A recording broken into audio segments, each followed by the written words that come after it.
que hablar acerca de lo que tiene que ver con Estados Unidos, la Unión Europea, temas arancelarios. ¿Hay acuerdos, no hay acuerdos? ¿Cómo viene la situación con el otro monstruo, ¿no? Estados Unidos, que si se quiere va tratando de domesticar a diversos monstruos, por así decirlo. La palabra clave que la acabas de decir vos, Julián, es domesticar, justamente. Y si hay acuerdo o no hay acuerdo, la respuesta es que hay acuerdo por ahora. En realidad, con Trump nada es definitivo. ¿De qué estamos hablando en todo esto? Estamos hablando del acuerdo comercial al que arribaron ayer a última hora, al borde del plazo, del plazo final. Acuerdo llegado adelante por el presidente estadounidense Donald Trump y la presidenta de la Comisión Europea, Ursula von der Leyen. Un acuerdo que por el momento termina con la incertidumbre de en cuanto a cuántos aranceles, qué porcentaje de aranceles iban a aplicar las importaciones europeas en Estados Unidos. Se amenazaba con un 30%, al final han arreglado en un 15% en inversiones que son, la verdad, son monstruosas en términos de cifras, Julián.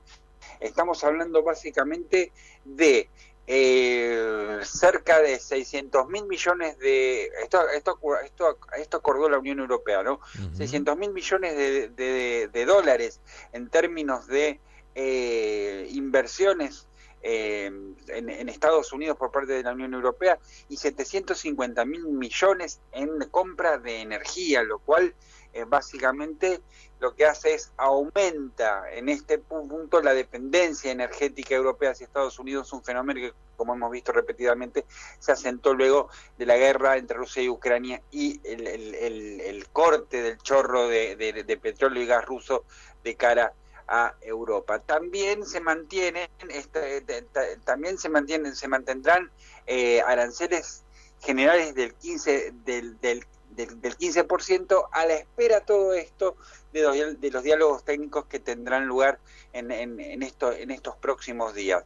Esto nos habla, repetimos, si hacemos la suma, son 135.000 millones de dólares en un acuerdo que es presentado por Donald Trump como un verdadero triunfo, que lo es en algún sentido, porque logra poner a la Unión Europea en una situación disvaliosa, repetimos, con respecto a energía, pero también le permite a Estados Unidos entrar en ciertos sectores que hasta hace poco o hasta ayer le eran absolutamente impermeables, como el sector automotor. También se ha acordado en temas semiconductores, un tema que también es absolutamente decisivo a un gobierno de Trump que, como bien sabemos, está en procura de minerales raros, ya lo estaba en Ucrania, lo está en África en este momento, requiere justamente de una estrategia no solo de reindustrialización clásica, que parece ser esto lo que está persiguiendo Estados Unidos, sino también requiere intentar adelantar a China en esta guerra tecnológica que está llevando adelante. Esto es visto, Julián, como si bien si puede ser presentado por Donald Trump como un triunfo, para algunos actores de la Unión Europea es visto ya más bien como una sumisión, y se espera que en las negociaciones técnicas la Unión Europea pueda mostrar más músculo político. Pero en este momento, repito, estamos hablando de un acuerdo de 135.000 millones de dólares, Uh-huh. que por mucho es el más importante al cual ha llegado Donald Trump, por lo menos en este segundo mandato. ¿Desde cuándo? ¿Quiénes son la Unión Europea? ¿Quiénes quedaron conformes? ¿Hay alguno que está por allí generando algún tipo de críticas? ¿Cómo viene ese otro punto? La Unión Europea como tal representa un bloque monolítico, lo cual no implica necesariamente que no haya críticas a nivel de cada país individual. La estrategia que se ha seguido, Julián, es una estrategia de apaciguamiento, es una estrategia que ya hemos visto ocurrir por ejemplo, en la cumbre de la OTAN, un escenario absolutamente distinto, pero en el cual Trump venía también con una agenda de presión intensa sobre el porcentaje del PBI aplicado a defensa, y toda la cumbre y toda la actuación que llevaba adelante su secretario general, el holandés Mark Rutte, fue el de apaciguar, calmar, armar una cumbre que tuviera que ver más con los tiempos de Donald Trump que con las necesidades de discusión en sí misma, y de forma tal que Trump pudiera presentar el resultado final como un éxito. Esto no significa que no haya habido disensos, los hubo, pocos, en el acuerdo de la OTAN, los ha habido aquí con el acuerdo entre la Unión Europea y Estados Unidos. En particular, y como puede esperarse, el primer crítico es Francia. Francia, a través de su primer ministro, François Bayrou, habló específicamente de que este es un acuerdo que somete a la sumisión a la Unión Europea. También hubo críticas muy veladas de parte de una aliada de Donald Trump, aliada política y aliada ideológica, como es Giorgia Meloni, la presidenta del Consejo de Ministros italiano, que habló que había que revisar algunas cuestiones técnicas, pero que en general el acuerdo era visto positivamente. Y como suele ocurrir, la voz discordante de siempre de Europa, por el lado de los díscolos, si se quiere, es la del presidente húngaro Viktor Orbán, que planteó que, en el lenguaje que lo caracteriza, que Trump se desayunó a Ursula von der Leyen en las negociaciones. La crítica de que uno ve en la prensa europea y en algunos análisis es básicamente la necesidad no tanto de llegar a un acuerdo que beneficie a la Unión Europea, sino que la prioridad estuvo puesta en acortar lo más posible los tiempos de negociación para no irritar a Trump. Volvemos a lo dicho anteriormente. Y en este sentido, y acá está el miedo. El miedo que está en que pan para hoy, hambre para mañana. ¿Qué significa esto? Que hoy llegamos a un acuerdo y mañana, con el objetivo de obtener otras concesiones políticas o acuerdos comerciales sectoriales más favorables, Donald Trump pudiera romper esto que estamos hablando en esta columna el día de hoy. La expectativa, el propio Donald Trump lo dice también, que por ahora no habrá nuevos aranceles. El por ahora en el mundo de Trump es bastante intemporal, pero la confianza dentro de la Unión Europea es justamente que este acuerdo se mantenga, otorgando cierta previsibilidad, que es justamente lo que viene faltando desde la llegada de Donald Trump a la Casa Blanca en enero. ¿La cuestión arancelaria, lo más tenso es con Brasil actualmente? Ahora sí, lo más tenso en términos que involucra relaciones bilaterales densas, sí.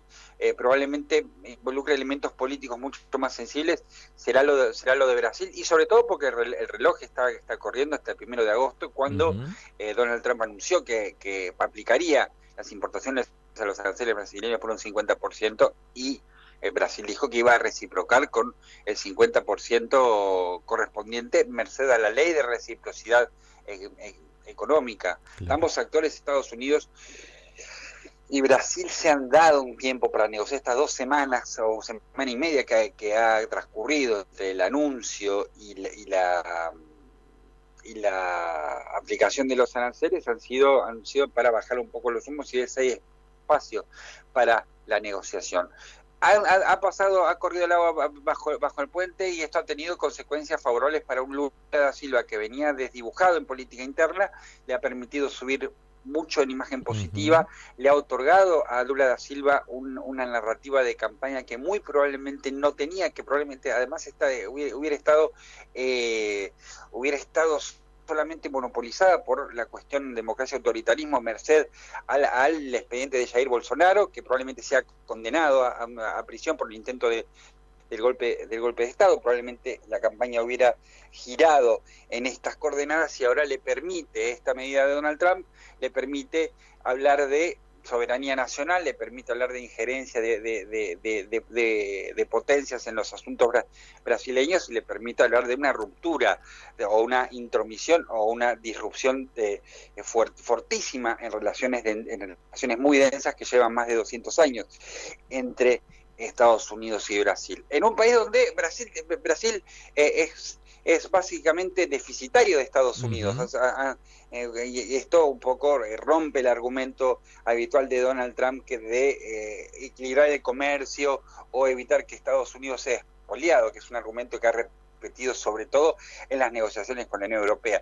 Tal vez a lo que haya que prestar atención ahora no solo es a Brasil, sino también a lo que tiene que ver con China. Hay reuniones, este lunes habrá reuniones entre emisarios chinos y norteamericanos justamente para evitar que el acuerdo arancelario al cual habían llegado meses atrás se termine rompiendo, como bien puede suceder en este acuerdo que estamos hablando ahora. Emilio, por último, ya que estamos en Estados Unidos, una noticia Sí. de las últimas horas tiene que ver con la cuestión de la visa. Recordar que ciudadanos argentinos para ingresar a Estados Unidos necesitan visa y pasaporte.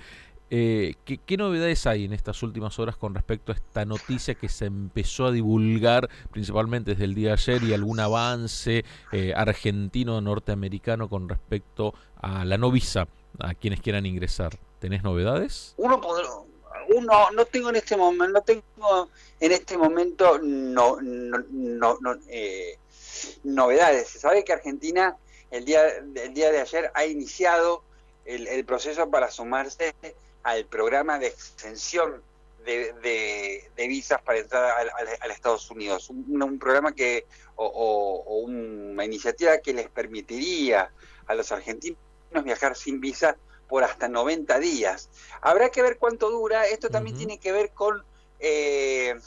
obviamente con la sintonía política entre Milei y Trump, una sintonía que viene fluida, digamos así, y que se prevé que no va a ser corta la implementación de esta medida. Se habla de varios meses y básicamente es una medida que no depende específicamente de la voluntad de Argentina, sino de la voluntad política de Estados Unidos. Lo importante es que esto sucede en el marco de la visita oficial de la secretaria del Departamento de Seguridad Claro. Nacional de Estados Unidos. Aprovechando esta visita, se mete este tema en la agenda, claramente importante para quienes quieren viajar a Estados Unidos, pero también que hace a la cuestión